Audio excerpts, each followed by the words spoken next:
Assalamualaikum warahmatullahi wabarakatuh. Waalaikumsalam warahmatullahi wabarakatuh.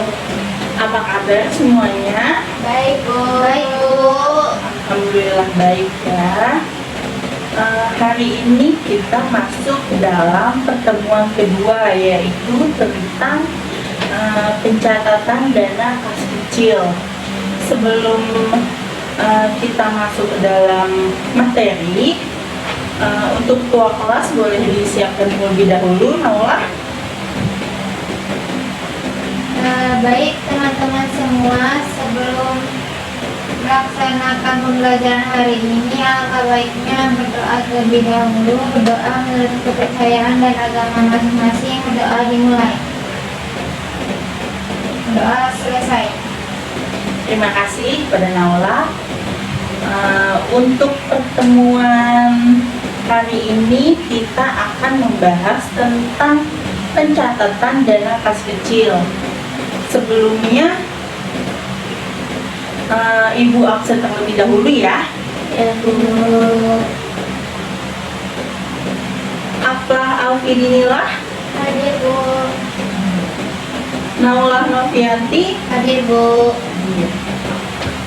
Oke, untuk hari ini alhamdulillah masuk semua ya.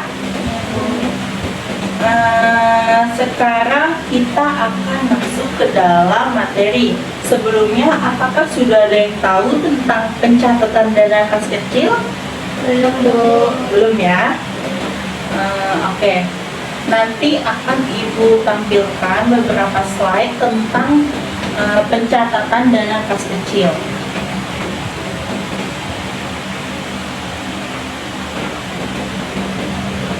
Oh iya, sebelum Ibu tampilkan slide materi pada hari ini, Ibu harapkan pembelajaran kali ini agar para siswa Ibu ini dapat menerapkan standar akuntansi tentang pencatatan dana kas kecil. Dan juga Ibu harap nantinya kalian akan mengerti tentang pengertian dana kas kecil, fungsi dana kas kecil, serta bagaimana cara menetapkan dan menganalisis dana kas kecil. Pada slide pertama ada pengertian dana kas kecil.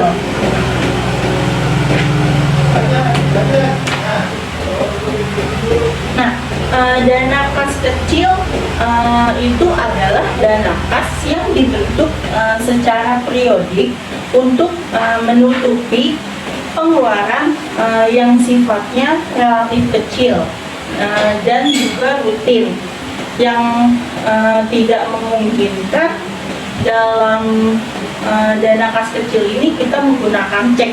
Nah, walaupun uang di dalam dana kas kecil ini jumlahnya relatif sedikit, perusahaan ini harus tetap melakukan pencatatan terhadap segala jenis transaksi yang dilakukan di dalam sebuah perusahaan. Nah, biasanya pencatatan kas kecil ini nantinya akan dimasukkan ke dalam buku kas kecil. Nah, sebuah perusahaan ini biasanya akan menetapkan jumlah dana kas yang akan disimpan dalam kas kecil pada satu periode. Nah, lalu yang kedua ini ada fungsi dari dana kas kecil. Yang pertama adalah menghindari terjadinya alokasi pembayaran. Nah, fungsi kas kecil ini adalah untuk menghindari adanya kesalahan alokasi pembayaran. Kan tidak mungkin juga perusahaan ini mengeluarkan biaya besar pada transaksi kecil atau sebaliknya. Karena setiap transaksi itu kan sudah dipetakan dalam buku yang berbeda. Nah, artinya jika transaksi tersebut merupakan transaksi kecil, maka akan masuk ke dalam buku kas kecil. Sedangkan apabila transaksi tersebut besar, maka nantinya akan masuk ke dalam buku kas besar. Nah, lalu yang kedua adalah mempercepat peraturan insidensial. Nah, yang dimana keputusan peraturan insidensial ini adalah terkait dengan kegiatan pengambilan keputusan sebuah perusahaan. Nah, dalam menjalankan sebuah perusahaan ini, pastinya kan akan menghadapi persoalan yang membutuhkan penyelesaian secara tepat. Nah, sehingga atasan ini biasanya akan mengeluarkan kebijakan insidensial. Dengan adanya kebijakan ini, pembagian buku kas kecil dan buku kas besar yang terjadi mendadak, maka akan diselesaikan secara lebih mudah. Lalu yang ketiga adalah membuat pekerjaan karyawan menjadi lebih ringan. Nah, untuk meringankan pekerjaan karyawan ini, karena dengan adanya buku kas kecil, pemetaan dana yang dikeluarkan ini nantinya akan menjadi jelas. Karena dengan adanya buku kas kecil ini, pemetaan dana yang dikeluarkan nantinya akan menjadi lebih jelas.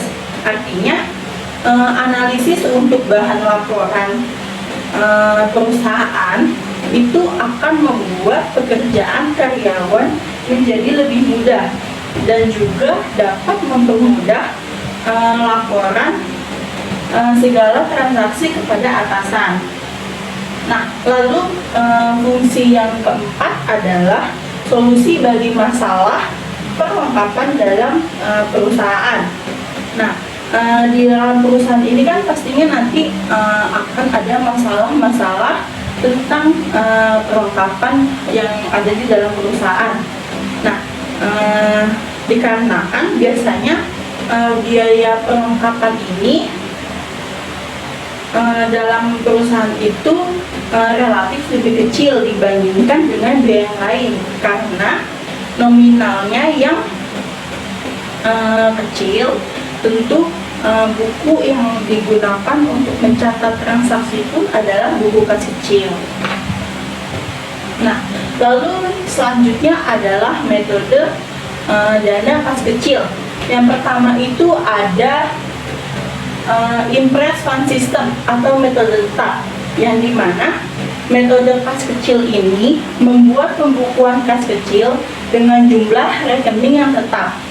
Lalu yang kedua ada Fluctuating Fund System, yaitu metode berubah-ubah, yang dimana dalam metode ini nantinya akan melakukan pengisian dan pengendalian jumlah dana kas secara berubah-ubah. Nah, selain materi yang ada di slide ini, ada juga tentang karakteristik dari kas kecil. Yang pertama itu adalah pemegang kas kecil dalam perusahaan disebut sebagai kasir kas kecil. Lalu yang kedua, karakteristik kas kecil berikutnya adalah digunakan untuk membiayai transaksi kecil dan rutin setiap waktunya. Lalu yang ketiga, jumlahnya telah ditentukan oleh pihak manajemen. Dan yang terakhir, dana kas kecil nantinya akan disimpan di dalam private cash box. Nah, selanjutnya kita masuk ke dalam komponen dalam kas kecil. Nah, komponen dalam kas kecil ini terbagi menjadi 5. Yang pertama itu ada cek, lalu yang kedua ada bukti kas keluar, lalu yang ketiga ada bukti pengeluaran kas kecil, yang keempat ada permintaan pengeluaran kas kecil, dan yang kelima adalah permintaan pengisian kembali kas kecil.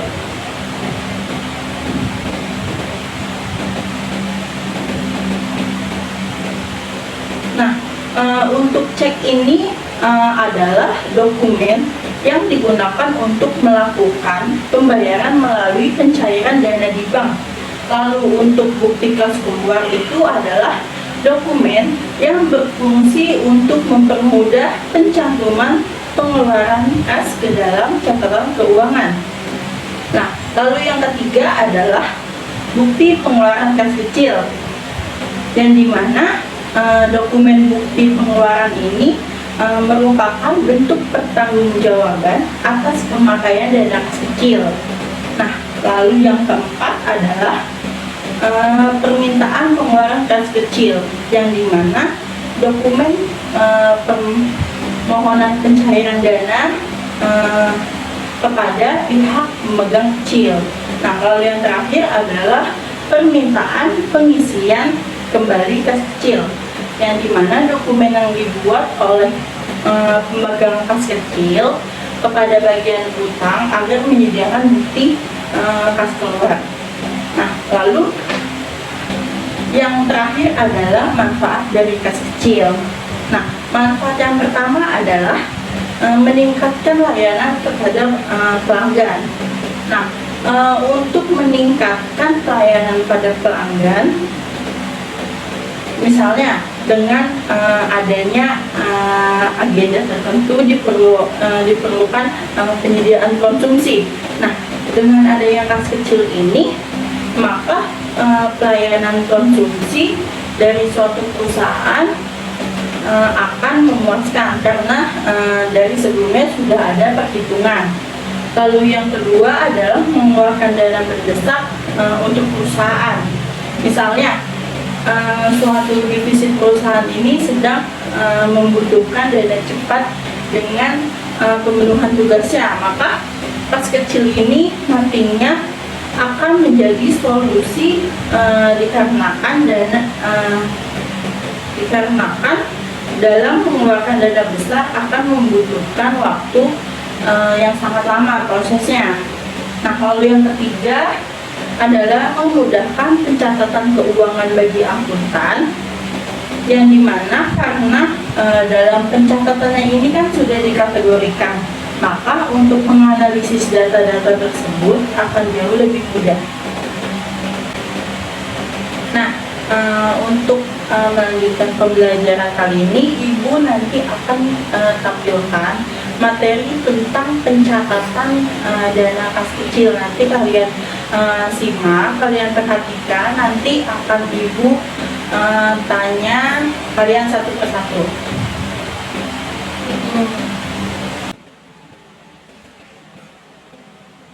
Selamat datang dan selamat bergabung. Kali ini saya akan menjelaskan materi sistem dana kas kecil atau yang biasa disebut sebagai petty cash. Petty cash ini dianggarkan oleh perusahaan untuk membiayai pengeluaran yang jumlahnya itu relatif kecil. Misalkan untuk membayar biaya listrik, air, atau untuk membiayai konsumsi saat rapat, membayar ikan harian, dan berbagai pengeluaran lainnya yang jumlahnya relatif kecil. Dan batas nominalnya itu ditentukan sesuai dengan kebijakan di masing-masing perusahaan. Ada yang maksimalnya 3 juta, ada yang 2 juta, dan seterusnya, tergantung kebijakan pihak manajemen. Dan di sini upaya pengendalian dana kas kecil itu biasanya dilakukan dengan cara satu orang diberi tanggung jawab untuk mengoperasikan dana kas kecil setiap kali ada pengeluaran yang terjadi, dan dokumen sumbernya yang disebut sebagai voucher kas kecil itu akan disiapkan untuk menjadi bukti pembayaran. Vouchernya pun ditandatangani oleh pihak yang menerima uang tunai dan oleh penanggung jawab dana atau yang biasa disebut sebagai kasir kas kecil. Dan kalau kas kecil sudah mulai terpakai dan dananya sudah mulai hampir habis, maka dapat diajukan pengisian kembali oleh pemegang dana kas kecil berdasarkan permintaan dari pemegang dana kas kecil tersebut.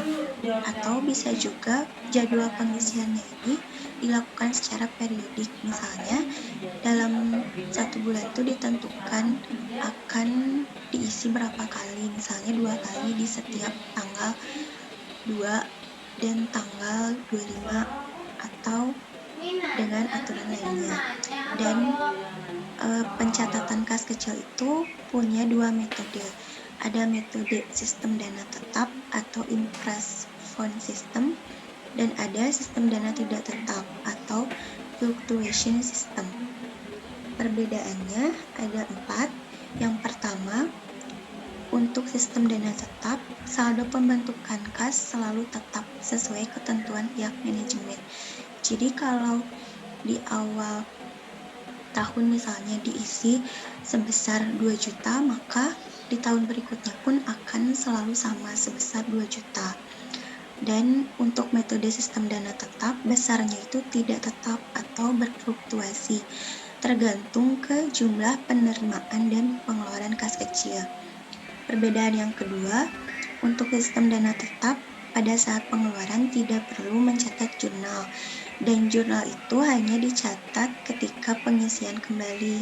Sedangkan untuk sistem dana tidak tetap, setiap pengeluaran harus dicatat.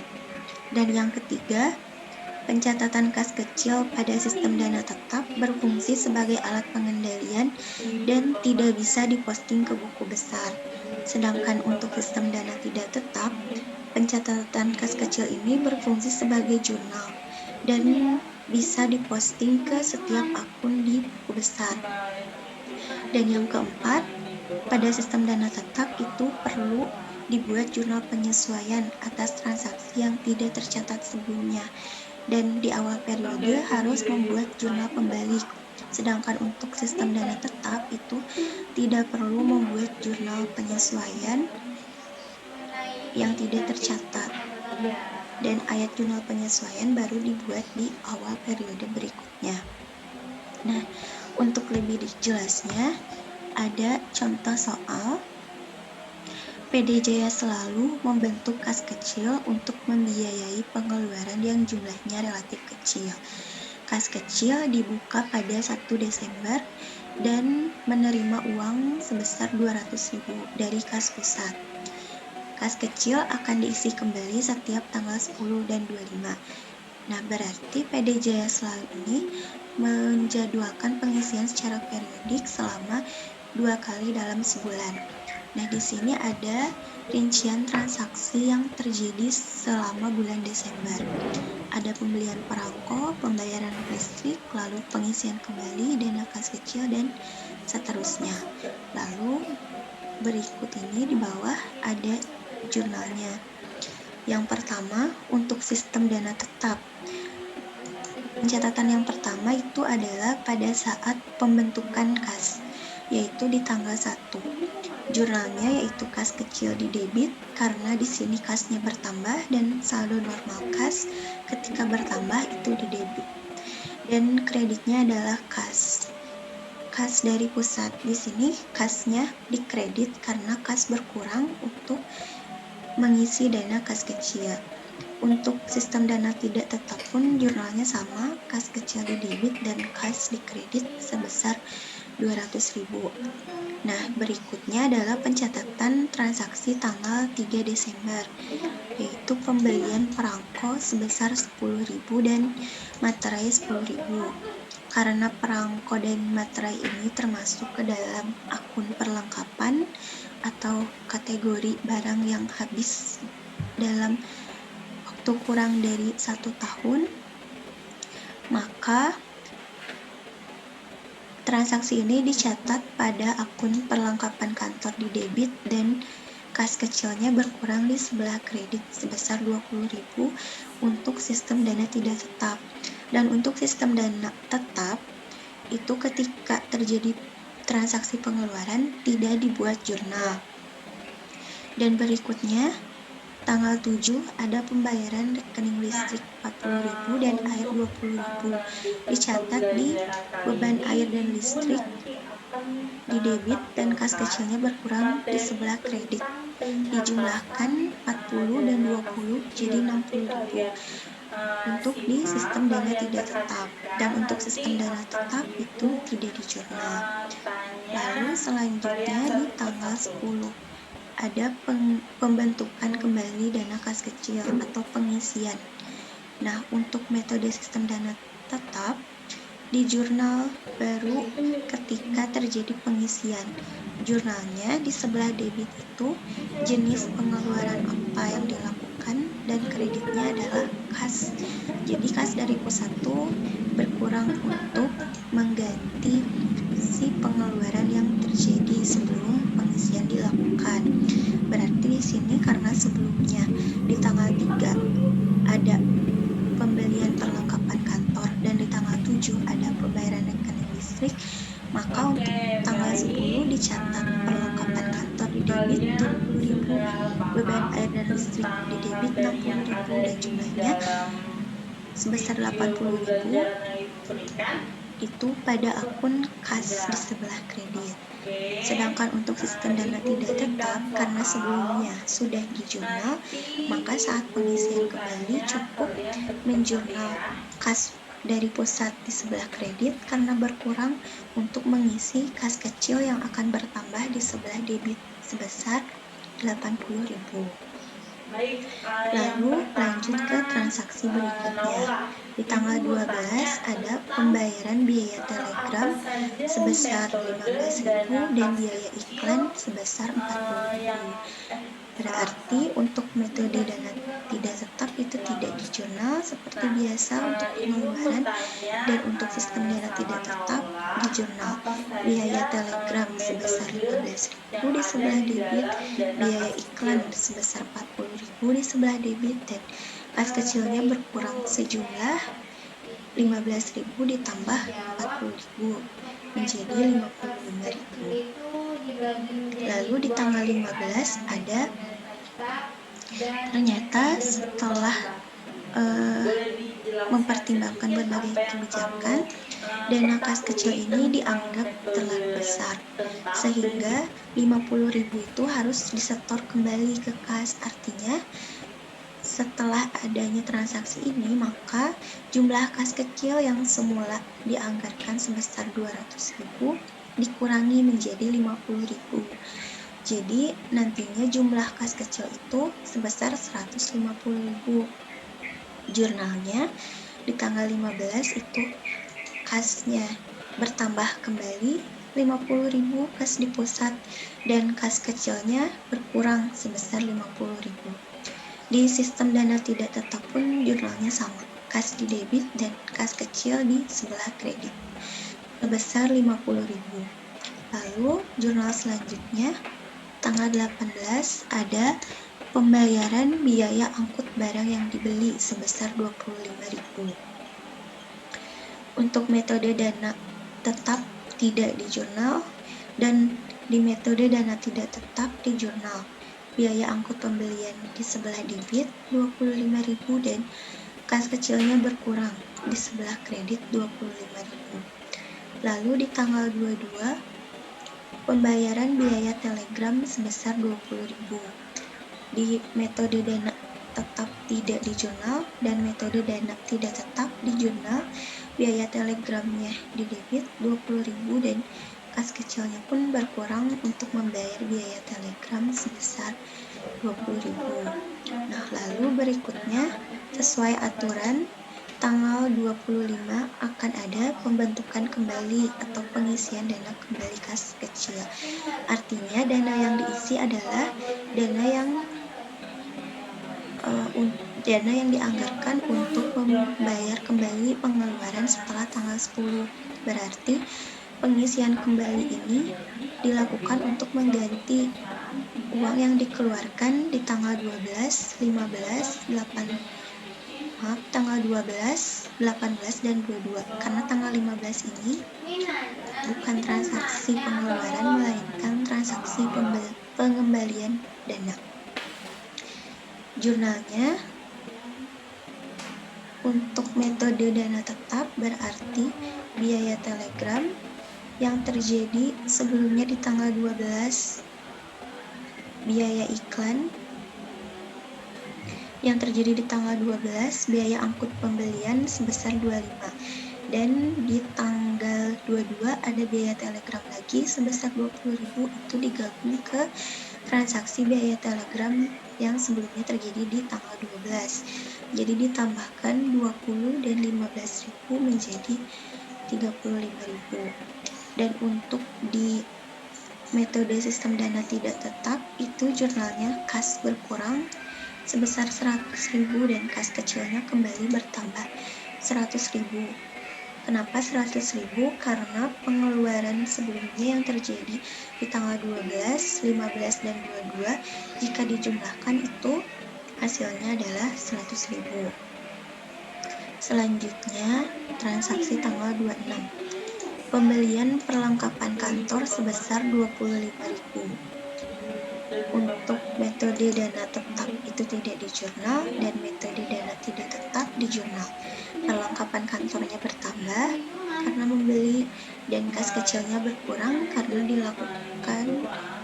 digunakan untuk pembayaran perlengkapan kantor sebesar 25.000. Lalu di tanggal 28 ada pembayaran biaya pengobatan karyawan sebesar 15.000 dan masuk ke kategori biaya lain-lain. Di metode dana tetap itu tidak di jurnal dan di metode dana tetap di jurnal. Debit biaya lain-lain dan kreditnya kas kecil sebesar 15.000. Lalu yang terakhir ada pembayaran biaya angkut barang yang dibeli sebesar 30.000. Di metode dana tetap masih tidak di jurnal karena merupakan pengeluaran, dan di metode dana tidak tetap di jurnal. Biaya angkut di sebelah debit dan kas kecilnya berkurang di kredit 30.000. Nah, lalu tahap selanjutnya setelah membuat jurnal umum, transaksi ini diposting ke buku besar. Contohnya di sini ada transaksi kas kecil yang nantinya akan diposting ke buku besar sehingga jelas saldo akhirnya itu ada berapa. Nah, untuk metode dana tidak tetap itu akan langsung terlihat saldo akhir kas kecil di bulan Desember itu sebesar 80.000 karena setiap transaksi sudah dicatat secara rinci sehingga tinggal memposting di sebelah kredit untuk pengeluaran dan di sebelah debit untuk penambahan ketika transaksi pengisian kembali. Nah, sedangkan untuk metode dana tetap itu belum nampak jumlah akhir dari kas kecil itu berapa karena di sini pencatatan itu tidak dilakukan secara rinci dan hanya dilakukan saat pengisian kembali. Pengisian kembali pun pencatatannya tidak melibatkan kas kecil melainkan langsung dari kas besar seperti ini misalnya. Maka dari itu untuk metode dana tetap perlu dibuat jurnal penyesuaian sehingga transaksi kas kecil itu bisa diketahui nominal akhirnya berapa. Jurnal penyesuaiannya dibuat berdasarkan transaksi setelah tanggal akhir pengisian kembali. Nah, di sini tanggal akhirnya itu kan 25. Nah, berarti dari tanggal 26, 28, dan 30 itu harus dibuat jurnal penyesuaian. Di tanggal 26, 28, dan 30 ini ada transaksi perlengkapan kantor, transaksi biaya lain-lain, dan transaksi biaya angkut sebesar 25, 15, dan 30. Nah, ketiga transaksi ini karena belum dilakukan pengisian kembali, ya, karena jadwal pengisian berikutnya itu baru ada di tanggal 10, maka ketiga transaksi ini harus dibuat jurnal penyesuaian. Jurnalnya yaitu di debit perlengkapan kantor 25.000, biaya lain-lain di debit sebesar 15.000, di debit biaya angkut pembelian 30.000, dan di kreditnya adalah kas kecil sebesar jumlah dari akun debit yaitu 70.000. Nah, jumlah dari 70.000 ini baru bisa diposting lagi ke besar. Di sini tinggal diisikan tanggal 31 dengan keterangannya, penyesuaian kas kecil, dan jumlahnya dikredit sekitar 70.000. Lalu dihitung 150.000 saldo sebelumnya dikurangi 70.000. Maka jadilah saldo akhir kas kecil ini 80.000, sama dengan saldo akhir ketika menggunakan metode dana tidak tetap. Dan setelah membuat jurnal penyesuaian, perlu dibuat jurnal pembalik di tahun berikutnya di tanggal 1. Jurnalnya cukup dibalik aja, yang sebelumnya ada di kredit jadi di debit, dan yang sebelumnya di debit jadi di kredit. Jadi kas kecilnya kembali ditambahkan 70.000 dan perlengkapan kantor, biaya lain-lain kembali dikurangkan, sehingga nantinya akun-akun ini akan bersaldo 0. Jadi ketika akan diisi kembali di tanggal 10 itu bisa langsung mengisi sesuai dengan jumlah transaksi yang tepat dan tidak menunjukkan nominal yang salah. Baik Bu, Sekian pembahasan mengenai dana kas kecil. metode kas kecil itu dibagi menjadi Oke, baik. Kalian sudah paham tentang materi yang ada di dalam video pembelajaran yang Ibu berikan? Sudah. Oke, Ibu berikan soal. Nanti Ibu tanya, kalian satu-satu ya.